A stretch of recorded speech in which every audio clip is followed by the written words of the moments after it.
जय हिंद दोस्तों, मैं हूं प्रभात। पीसी शिक्षा के मंच पे आप तमाम अभ्यर्थियों का हार्दिक अभिनंदन है। आज चर्चा के मुख्य बिंदु में है सर क्रिक विवाद।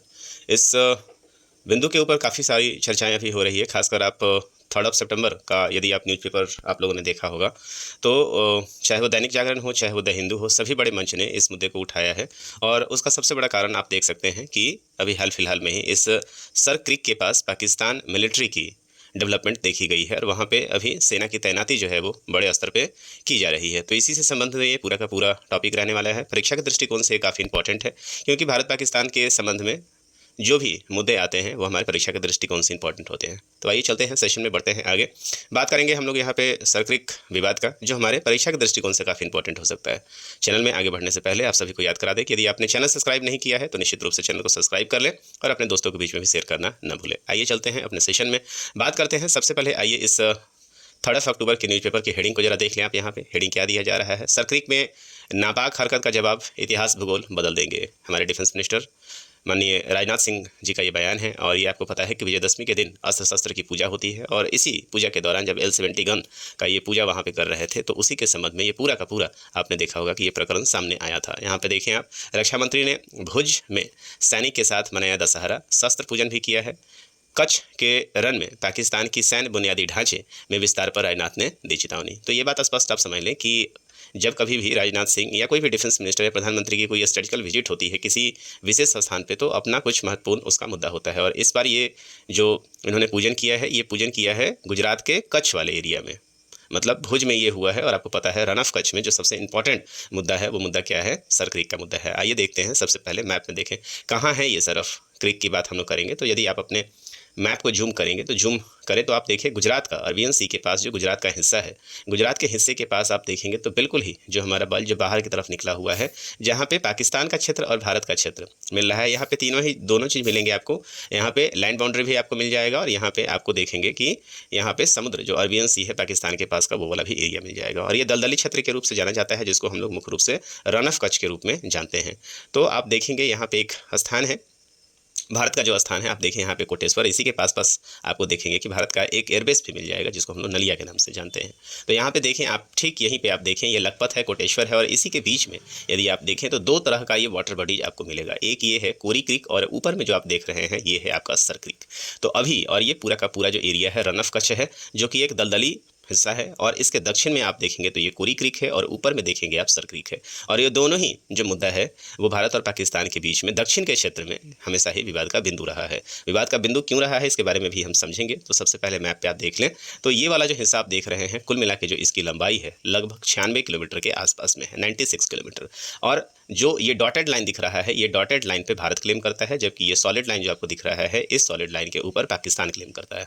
उसका ये मानना है कि ये पूरा का पूरा क्षेत्र जो है वो हमारा सिंध प्रांत का हिस्सा है, जो नीचे के यहाँ से शुरू होता है। जबकि भारत का मानना है, भारत ने जो अपना दावा पक्ष किया है, जो ऊपर से किया है, जो डॉटेड लाइन है।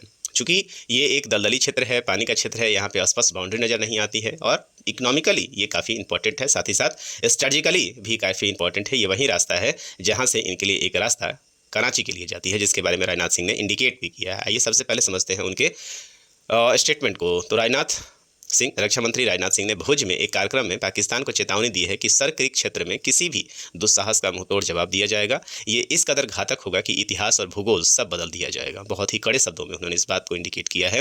राजनाथ ने ये चेतावनी भुज के आसपास विवादित क्षेत्र में पाकिस्तान के सैन्य ढांचे में हो रहे विस्तार को देखते हुए दिया है। राजनाथ सिंह ने गुरुवार को भारत पाकिस्तान सीमा के एक सैन्य बेस में विजयदशमी का त्यौहार मनाया। उन्होंने कहा कि 1965 में भारतीय सेना ने लाहौर तथा कब्जा करके अपने साहस का परिचय दे दिया था और 2025 में पाकिस्तान को याद रखना चाहिए कि कराची का रास्ता सर क्रिक से होकर जाता है, जिसके बारे में हम अभी चर्चा कर रहे थे।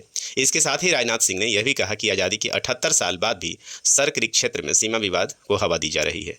भारत ने इसे बातचीत के जरिए सुलझाने की कई कोशिशें की हैं, लेकिन पाकिस्तान की नीयत में खोट है और उसे सुलझाना नहीं चाहता है। तो देखें आप, यहाँ पे सर क्रिक कच्छ की खाड़ी में स्थित लगभग 96 किलोमीटर लंबी संकरी जलधारा है, जो गुजरात के कच्छ क्षेत्र और पाकिस्तान के सिंध प्रांत के बीच में स्थित है। तो ये वाला हिस्सा जो आप देख रहे हैं ये पाकिस्तान है, पाकिस्तान का दक्षिणी क्षेत्र है जो सिंध प्रांत के नाम से जाना जाता है।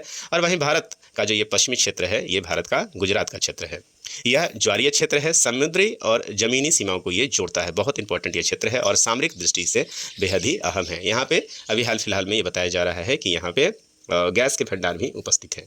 इस विवाद की जड़ 1914 में एक समझौते में है और भारत सर क्रीक के पूर्वी तट रेखा को सीमा मानता है, जबकि पाकिस्तान पश्चिमी तट को सीमा मानता है। जो मैंने बताया आपको, ये ऊपर वाला हिस्सा जो है पूर्वी तट है और नीचे वाला हिस्सा जो है पश्चिमी तट है। भारत का कहना है कि ऐतिहासिक दस्तावेज और मध्य रेखा के आधार पर ही सीमा तय होनी चाहिए। तो इसको देखिए कितना अहम है ये। तो सरक्रिक क्षेत्र के महत्व के दो बड़े कारण हैं। यह इलाका अरब सागर के नज़दीक है और यहाँ से पाकिस्तान का कराची पोर्ट काफ़ी नज़दीक है। वहीं सरक्रिक के आसपास में समुद्री इलाकों में हाइड्रोकार्बन और प्राकृतिक गैस के भंडार होने की संभावना है।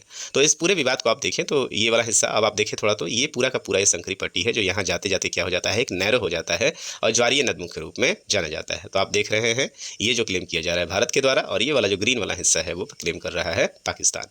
और यह हिस्सा आप देख रहे हैं पूरा का गुजरात का, जो बिल्कुल आप देखेंगे कि उत्तर का जो हिस्सा है वही हिस्सा जो है वो क्या है, सरक्रिक का एरिया है। हालांकि नीचे भी आप देखेंगे कोरी क्रिक है, तो कोरी क्रिक पे अभी बहुत ज़्यादा नहीं है। आपने देखा पहलगाम अटैक के बाद अब कोई मुद्दा नहीं मिला है, तो ये अब नीचे अपना बिल्डअप कर रहे हैं और यहाँ से विवाद उत्पन्न करने का प्रयास कर रहे हैं। सरक्रिक में आप देखें तो कच्छ की खाड़ी में स्थित करीब 96 किलोमीटर 96 किलोमीटर की लंबी क्या है, ये ज्वारीय खाड़ी है, जल की पट्टी जिसको कहते हैं। कच्छ की खाड़ी में अरब सागर से जाकर मिलता है, जो कच्छ की खाड़ी है से अरब सागर में जाकर मिलता है। गुजरात पाकिस्तान के सिंध प्रांत के बीच में है, जिसके बारे में चर्चा कर लिया है हम लोगों ने। क्षेत्र समुद्री और जमीनी सीमाओं को जोड़ता है। सामरिक दृष्टि से काफ़ी इंपॉर्टेंट है। सबसे इंटरनेशनल, भारत ने कहा है कि इंटरनेशनल लॉ के अनुसार सीमा क्रिक के बीच होनी चाहिए ताकि दोनों देशों को बराबर हिस्सा मिल सके। जबकि पाकिस्तान की बात करें तो वो बोल रहा है कि पूरा सरक्रिक जो रीजन है वो उसका है। भारत ने आधे आधे की बात की है, लेकिन बोल रहा है पूरा हमारा है, इसलिए सीमा उसका पूर्वी तट रेखा पर ही खींचा जाना चाहिए। इसके बारे में शुरुआत कहाँ से हुई थी, तो भारत में इसकी शुरुआत आप देखेंगे कि जब देश आज़ाद नहीं हुआ था उसके पहले भी ये विवाद उठा था। और आपको पता है एक तरफ सिंध प्रांत हुआ करता था और भारत का कच्छ का प्रांत हुआ करता था, और ये पूरा का पूरा जो हिस्सा था अंग्रेजों के अंदर, बॉम्बे प्रांत के अंदर, जो बॉम्बे प्रेसिडेंसी थी उसके अंदर आता था। जब ये विवाद उठा था 1908 ईस्वी में, लगभग 1908 में कच्छ और सिंध के शासकों के बीच में जब ये विवाद उठा तो जलाऊ लकड़ी के ढेर पर ये विवाद शुरू हुआ था। और 1914 में कच्छ के राजा और सिंध प्रांतीय सरकार द्वारा बॉम्बे प्रेसिडेंसी के प्रस्ताव पर हस्ताक्षर कर दिया गया था और उसमें कहा गया था कि ठीक है, सिंध प्रांत के पास ये रहेगा। चूंकि देश आज़ाद नहीं हुआ था और ये पूरा हिस्सा जो है भारत का ही हिस्सा था उस समय, तो बहुत ज़्यादा इसमें तूल इसको नहीं दिया गया था। क्रिक को सिंध का हिस्सा माना गया, दस्तावेज में माना तो गया, लेकिन दस्तावेज में अभी भी कहीं रिटन बाउंड्री को स्पष्ट नहीं किया गया था। फिर आप देखें जब देश आज़ाद हो गया 1947 में, तो पाकिस्तान का पूरी सर क्रिक पर दावा हो गया और उसने कहा कि 1914 जो कच्छ राजा के साथ जो समझौता हुआ था उसी समझौते को हम मानेंगे और ये पूरा का पूरा हिस्सा जो है वो हमारा है। जबकि भारत बॉर्डर लाइन पर सर क्रिक के बीच दोनों, जो कि थालवेक सिद्धांत है, उसको मानता है और कहता है कि भाई यहाँ से आधा आधा आप कर ले। 1965 में इसी संबंध को लेकर आप देखिए दोनों के बीच में विवाद भी होता है। 1965 में भारत पाकिस्तान के बीच में रन ऑफ कच्छ में झड़पें हुई हैं, विवाद में वृद्धि हुआ और तब से आप देखेंगे कि ये पूरा का पूरा हिस्सा जो है वो विस्तृत रूप से विवाद का हिस्सा बन गया। 1968 में इस विवाद को लेकर जब इंटरनेशनल लेवल पे इसको उठाया गया तो इंटरनेशनल ट्रिब्यूनल में भी इसके ऊपर कुछ बड़ा फैसला किया गया था, जिसमें कहा गया था कि कच्छ का बड़ा हिस्सा जो है वो भारत को जो कि पूर्ण फैसला नहीं है। तो इसके ऊपर आप देखें कि चर्चा पहले से ही चलता आ रहा है। 1990 और 2000 के दौरान दोनों देशों के बीच में कई दौर की वार्ताएं भी इसके बीच में हुई हैं, ज्वाइंट सर्वे भी यहाँ पे हुआ है, लेकिन अभी भी पाकिस्तान इसके ऊपर किसी अस्पष्ट रणनीति के तौर पर नहीं पहुँचा है। तो कुल मिला के आप देखें कि ये हिस्सा जो 1908 से विवाद चला रहा है और आज देश आज़ाद हो चुका है। आज़ाद हुए भी 75 साल से ज़्यादा हो चुका है, लेकिन आप देख रहे हैं कि इसका जो सॉल्यूशन है वो सॉल्यूशन पाकिस्तान एक टेबल पे बैठ के नहीं करना चाहता है और वो पूरा का पूरा हिस्सा ही मांग रहा है, जो कि पूरी तरीके से आप देखेंगे कि अनुचित है। तो आप इस मुद्दे के ऊपर क्या सोचते हैं, इसके एक पहलू पर निश्चित रूप से आप अपने नोट्स को तैयार कर लें, क्योंकि आने वाले चाहे वो पीटी हो चाहे वो मेंस हो, ये किसी भी पीसीएस लेवल के एग्जामिनेशन में या यूपीएससी लेवल के एग्जामिनेशन में कहीं ना कहीं से यहाँ से एक क्वेश्चन जरूर बन सकता है। तो मुझे उम्मीद है कि ये पूरा मुद्दा आपको समझ में आया होगा। आगे ऐसे मुद्दे के साथ हम आपसे अगले सेशन में मिलेंगे, तब तक दीजिए मुझे इजाज़त। सेशन आपको बेहतर लगा हो तो निश्चित रूप से अपने दोस्तों के बीच में भी शेयर करना न भूलें। तो आज यहीं तक, मिलेंगे हम आपसे अगले सेशन में, तब तक के लिए साइनिंग ऑफ, दिस इज प्रभात, जय हिंद।